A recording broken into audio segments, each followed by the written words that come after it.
Hello everyone, मैं doctor Tanuja कुमारी आप सभी का स्वागत अपने यूट्यूब चैनल में करती हूँ। आज मैं आप लोगों से फिर से the causes of the downfall of Napoleon Bonaparte के विषय में चर्चा करूंगी। नेपोलियन बोनापार्ट के संदर्भ में हम यह देखते हैं कि वह एक महान योद्धा था जिसने बाल्कन प्राय द्वीप को छोड़कर लगभग समस्त यूरोप पर अपना आधिपत्य कायम कर लिया था। नेपोलियन बोनापार्ट ने स्पेन, इटली, जर्मनी के राइन संघ को अपने शासन व्यवस्था में शामिल कर लिया था और यही नहीं, हम यह भी देखते हैं कि वैश्विक स्तर पर ऑस्ट्रिया, प्रशा तथा रूस नेपोलियन को अपना समर्थन दे रहे थे। नेपोलियन बोनापार्ट अपने उत्थान उत्कर्ष साम्राज्य के भौगोलिक विस्तार को लंबे समय तक कायम नहीं रख सका था। 1807 के बाद ही लगातार नेपोलियन बोनापार्ट को कई समस्याओं का सामना करना पड़ा था।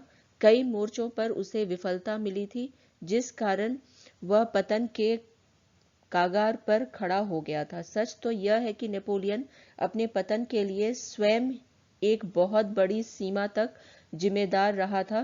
नेपोलियन ने अपने साम्राज्य की नींव, उसका विस्तार युद्ध के द्वारा किया था और युद्ध ने ही उसके पतन के मार्ग को प्रशस्त कर दिया था तथा 19वीं सेंचुरी के आरंभिक 15 वर्षों को, जिसे इतिहास में नेपोलियन युग के नाम से जाना जाता है, विनाश की ओर अग्रसर हो गया था। नेक्स्ट यहाँ पे यदि हम और अधिक बात करें इसके विषय में नेपोलियन बोनापार्ट के संदर्भ में, तो अनेक इतिहासकारों का यह मत है कि यूरोपीय राजनीतिक क्षितिज पर नेपोलियन का प्रादुर्भाव एक धूमकेतु के समान हुआ था तथा अपनी असाधारण सैनिक प्रतिभा के कारण वह संपूर्ण यूरोप का भाग्य विधाता बन गया था। किंतु सच्चाई यह है कि उसने जिस विशाल साम्राज्य की कल्पना की थी वह कुछ ही वर्षों में बालू की ढेर की तरह ढह गया था। जिस क्षितिज पर वह अपने सैनिक सफलता के बल पर चमक रहा था, उसी क्षितिज पर पराजय के साथ ही साथ उसके भाग्य का सितारा डूब गया। पिछले वीडियो में मैंने नेपोलियन बोनापार्ट के पतन के कुछ कारणों की चर्चा किया था। आज के इस वीडियो में आप सभी से नेपोलियन बोनापार्ट के पतन के अन्य कौन से कारण रहे थे, इसके विषय में चर्चा करूंगी। आप सभी से मेरा यह भी निवेदन है कि अगर आपने मेरे YouTube चैनल को सब्सक्राइब नहीं किया है तो कृपया इसे सब्सक्राइब कर लें, क्योंकि इस चैनल के द्वारा मेरा यह प्रयास है कि न सिर्फ मैं यूजी और पीजी के छात्रों को परीक्षा में अधिक से अधिक अंक प्राप्त करने के लिए सहयोग कर सकूं, बल्कि प्रतियोगी परीक्षाओं के अभ्यर्थियों के लिए प्रतियोगिता में पूछे गए प्रश्नों के आलोक में भी अपने सभी वीडियो में महत्वपूर्ण तथ्यों का समावेश करूं, जिससे उन्हें प्रतियोगी परीक्षाओं में भी सफलता प्राप्त हो। नेपोलियन के पतन के कारणों के विषय में जब हम चर्चा करते हैं तो इसमें नेपोलियन का स्वभाव यह भी एक कारण बना था जिस वजह से नेपोलियन का पतन हुआ था। नेपोलियन के शब्दकोश में सिर्फ जीत का ही शब्द था। वह हर काम को संभव मानता था। वह परिस्थितियों से समझौता नहीं कर सकता था। मेटरनिक ने नेपोलियन को फ्रांस का शासक मानने को तैयार था तथा सीमा रेखा भी 1791 ईस्वी की तरह ही रहने देने को तैयार रहा था। यूरोप में शांति के लिए यह आवश्यक था, परंतु नेपोलियन को यह सौदा पसंद नहीं आया था। उस समय मेटरनिक के प्रस्ताव को नेपोलियन ने अस्वीकार कर दिया था और नेपोलियन की जिद तथा दृढ़वादिता ने यह मौका गंवा दिया था। नेक्स्ट यहाँ पे यदि हम अन्य कारणों के विषय में बात करें तो उसमें पोप को बंदी बनाया जाना यह भी एक कारण रहा था जिस वजह से नेपोलियन का पतन हुआ। पोप ने नेपोलियन के कॉन्टिनेंटल सिस्टम के विरुद्ध आवाज उठाई थी। इस कारण जो निरंकुश शासक नेपोलियन रहा था उसने उसे बंदी बना लिया था। पोप ने उसे एक नास्तिक बताया था तथा इस कारण नेपोलियन के खिलाफ यूरोप के लोग जो है वो होते चले गए थे। नेक्स्ट यहाँ पे यदि हम बात करें नेपोलियन की आयु और स्वास्थ्य के संदर्भ में तो ये भी एक कारण रहा था जिस वजह से नेपोलियन का पतन हुआ। नेपोलियन की उम्र भी उसके पतन के लिए उत्तरदायी रहा था। उसका स्वास्थ्य निरंतर बिगड़ता चला जा रहा था। नेपोलियन ने वाटरलू के युद्ध में प्रयत्न किया कि वह अपने दुश्मनों को पराजित कर दे, पर ऐसा नहीं हो सका था। औद्योगिक क्रांति के विषय में यदि हम बात करें तो अनेक इतिहासकारों का यह मत है कि नेपोलियन के पतन के लिए वैश्विक स्तर पर हुई औद्योगिक क्रांति भी एक महत्वपूर्ण कारण रहा था, जिस कारण इंग्लैंड में बड़े पैमाने पर कारखानों को स्थापित किया गया था तथा इंग्लैंड की स्थिति आर्थिक रूप से काफी समृद्ध हो गई थी। जिसके परिणाम स्वरूप इंग्लैंड ने अपने सैनिकों को नवीन और कीमती हथियार उपलब्ध करवाए थे। आधुनिक हथियारों के कारण नेपोलियन की सेना को इंग्लैंड के विरुद्ध विजय अभियान में काफी कठिनाइयों का सामना करना पड़ा था और नेपोलियन के लिए पतन का मार्ग प्रशस्त हो गया था। नेक्स्ट यहाँ पे यदि हम बात करें इंग्लैंड से व्यापार का विरोध के विषय में, तो इंग्लैंड को बर्बाद करने के लिए नेपोलियन के द्वारा वैश्विक स्तर पर यह प्रयास किया गया था कि कोई भी देश इंग्लैंड के साथ व्यापार नहीं करे। नेपोलियन की यह सोच थी कि अगर कोई देश इंग्लैंड के साथ व्यापार नहीं करेगा और न ही इंग्लैंड में निर्मित वस्तुओं का प्रयोग करेगा, तो इससे इंग्लैंड की अर्थव्यवस्था कमजोर हो जाएगी, जिसके परिणाम स्वरूप उसे युद्ध में पराजित करना आसान होगा। लेकिन वास्तव में नेपोलियन के इस कदम ने नेपोलियन को ही मुश्किल में ला खड़ा किया था। पुर्तगाल के साथ युद्ध भी नेपोलियन के पतन का कारण बना था। इंग्लैंड और पुर्तगाल के मध्य व्यापारिक संबंध रहे थे, लेकिन नेपोलियन ने दबाव देकर पुर्तगाल को विवश कर दिया था कि वह इंग्लैंड के साथ व्यापारिक संबंध समाप्त कर दे, जिससे पुर्तगाल को व्यापारिक स्तर पर काफी हानि हुई थी और उसने अपनी इस व्यापारिक स्थिति को देखते हुए फिर से इंग्लैंड के साथ व्यापारिक संबंध स्थापित कर लिए थे। पुर्तगाल के इस कदम से नेपोलियन नाराज हो गया था तथा उसने पुर्तगाल पर आक्रमण कर दिया, जो नेपोलियन के लिए एक गलत निर्णय साबित हुआ था।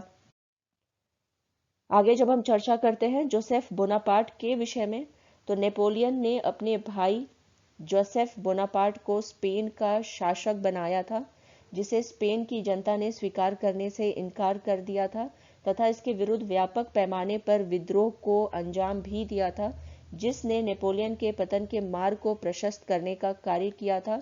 वास्तव में स्पेन की जनता किसी भी विदेशी को अपना राजा स्वीकार करने के लिए मानसिक रूप से तैयार ही नहीं थे। नेक्स्ट यहाँ पे यदि हम अन्य कारणों के विषय में बात करें कि आखिर में नेपोलियन का पतन क्यों हुआ, तो इसमें शारीरिक थकान जो है यह भी एक कारण बना था। नेपोलियन के पतन के लिए शारीरिक रूप से थकी हुई सेना और इसकी स्वयं की स्थिति भी काफी हद तक जिम्मेदार रही थी। नेपोलियन अपने सेना को युद्ध में उलझाता चला गया था। लगातार युद्ध में उलझे रहने के कारण न सिर्फ सैनिक शक्ति कमजोर हुई थी, बल्कि वह स्वयं और उसकी सेना पूरी तरीके से थक चुकी थी, जिससे कि उसका पतन निश्चित हो गया था। फोर्थ कोalition के विषय में यदि हम बात करें, तो नेपोलियन के पतन के लिए चतुर्थ गुट का अस्तित्व में आना भी एक महत्वपूर्ण कारण उसके पतन का बना था। ब्रिटेन, प्रशा, रशिया, सैक्सनी और स्वीडन इस चतुर्थ गुट में शामिल थे। नेपोलियन के कमजोर होते ही उसके दुश्मनों ने आपस में मिलकर एक चतुर्थ गुट का निर्माण कर लिया था और मित्र राष्ट्रों ने नेपोलियन को आसानी से पराजित कर दिया था। नेपोलियन के पतन के विषय में जब हम चर्चा करते हैं, तो इसमें नेपोलियन के द्वारा जो उसके व्यक्तिगत भूल रहे थे, वह भी नेपोलियन के पतन का कारण रहा था। नेपोलियन के पतन के लिए नेपोलियन द्वारा लिए गए कई निर्णय भी जिम्मेदार रहे थे, जिनमें से हम मॉस्को अभियान में उसके द्वारा लगाए गए अत्यधिक समय को भी मान सकते हैं। वाटरलू की युद्ध के समय नेपोलियन के द्वारा आक्रमण में ढील देना भी उसकी एक बहुत बड़ी भूल रही थी। नेपोलियन ने स्वयं कहा है, strategy is the art of making use of time and space. I am less concerned about the latter than the former space we can recover lost time never. Napoleon ने समय नष्ट किया था और समय ने उसे नष्ट कर दिया था, ऐसा नेपोलियन ने स्वयं कहा था। नेक्स्ट यहाँ पे जब हम चर्चा करते हैं फ्रांस की नौसैनिक दुर्बलता के विषय में, तो ये कहा जा सकता है कि यह भी नेपोलियन के पतन का कारण रहा था। वैश्विक स्तर पर फ्रांस की नौसैनिक सेना के स्तर को नेपोलियन स्थापित नहीं कर पाया था, जिस कारण युद्ध के समय नेपोलियन को नौसैनिक सेना का पर्याप्त सहयोग नहीं प्राप्त हुआ था और इस कारण महत्वपूर्ण युद्धों में उसे पराजय का मुंह देखना पड़ा था और जिससे उसके पतन का मार्ग प्रशस्त हो गया था। नेपोलियन को 1 अगस्त 1798 को नील नदी के युद्ध में अंग्रेजी जहाजी बेड़े के नायक सर हैरेटियो नेल्सन के हाथों इसी कारण से पराजित होना पड़ा था। इस युद्ध में फ्रांस के 2 जहाज नष्ट हो गए थे तथा 9 जहाजों पर ब्रिटेन ने कब्जा कर लिया था।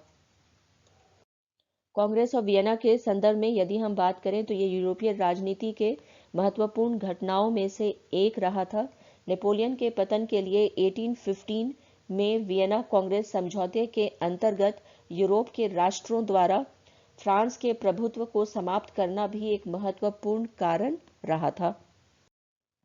सैनिकों की राष्ट्रीयता के विषय में यहाँ पे यदि चर्चा की जाए तो नेपोलियन के विजय अभियान को जब हम देखते हैं तो प्रारंभिक अभियानों में उसकी सैनिक व्यवस्था में फ्रांस के लोग सेना में मुख्य रूप से भर्ती किए गए थे, जिनमें देश प्रेम की भावना रही थी, और यही कारण है कि प्रारंभिक चरण में नेपोलियन को युद्ध में काफी सफलता प्राप्त हुई थी। परंतु बाद में नेपोलियन की सेना में जर्मन, इटालियन, पुर्तगाली और डच सैनिक शामिल हो गए थे, जिनमें देश प्रेम की भावना या नेपोलियन के प्रति वफादारी का अभाव था, और नेपोलियन के पतन का यह भी एक महत्वपूर्ण कारण बना था। विजित प्रदेशों की जन भावना के विषय में यहाँ पे यदि चर्चा की जाए तो नेपोलियन ने जिन प्रदेशों पर विजय प्राप्त की थी वहां के जन साधारण में नेपोलियन के प्रति सद्भावना या आदर नहीं था। वह नेपोलियन के शासन से घृणा करते थे, और जैसे ही नेपोलियन की शक्ति कमजोर हुई, इन लोगों ने अपनी स्वतंत्रता के लिए प्रयास करना प्रारंभ कर दिया था, जिसे नेपोलियन के पतन का मार्ग प्रशस्त हो गया था। नेपोलियन के पतन के अन्य कारणों के विषय में यदि हम और अधिक चर्चा करें तो इसमें पुराना पारिवारिक वंशवाद भी एक महत्वपूर्ण कारण बन के हमारे समक्ष आता है, क्योंकि हम ये देखते हैं कि उसके द्वारा आधुनिक राष्ट्रवाद के स्थान पर पारंपरिक पुराने पारिवारिक वंशवाद को प्रोत्साहित किया गया था। नेपोलियन ने अपने सगे संबंधियों को पोलैंड, स्पेन और इटली में शासक के रूप में नियुक्त किया था, जिससे जनसाधारण के मन में उसके विरुद्ध विरोध की भावना जागृत हुई थी। फ्रांस की खराब आर्थिक स्थिति भी नेपोलियन के पतन के लिए उत्तरदायी रही थी। नेपोलियन ने अपने आर्थिक सुधारों एवं जीते गए देशों से काफी धन संपदा लाकर अपने शासन के प्रारंभिक चरण में फ्रांस की आर्थिक स्थिति में काफी सुधार किया था, लेकिन नेपोलियन के लगातार युद्धों से फ्रांस की आर्थिक स्थिति खराब हो गई थी। नेपोलियन की शाही जीवन शैली ने राजकीय कोष को भी काफी हद तक क्षति पहुंचाने का कार्य किया था, और इसके परिणाम स्वरूप जनता पर कई प्रकार के कर लाद दिए गए थे, जिससे उस समय की फ्रांस की जनता में व्यापक असंतोष व्याप्त हो गया था।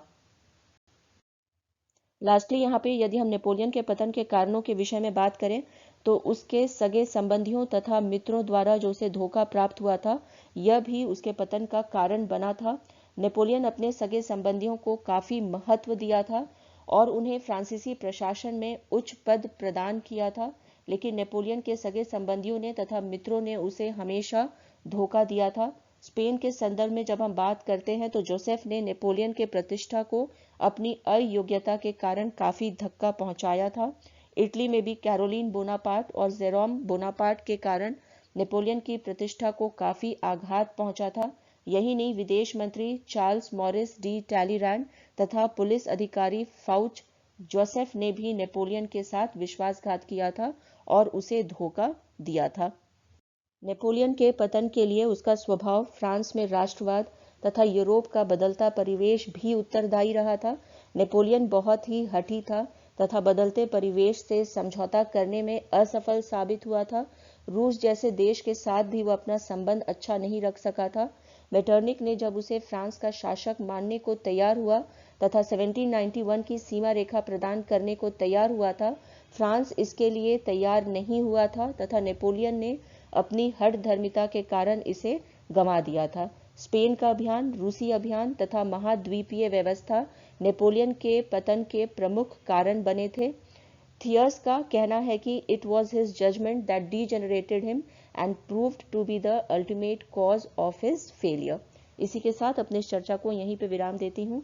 यदि आप लोगों को ये वीडियो पसंद आया हो तो प्लीज़ लाइक करें और शेयर करें तथा मेरे YouTube चैनल को सब्सक्राइब करें। Thank you. Stay connected.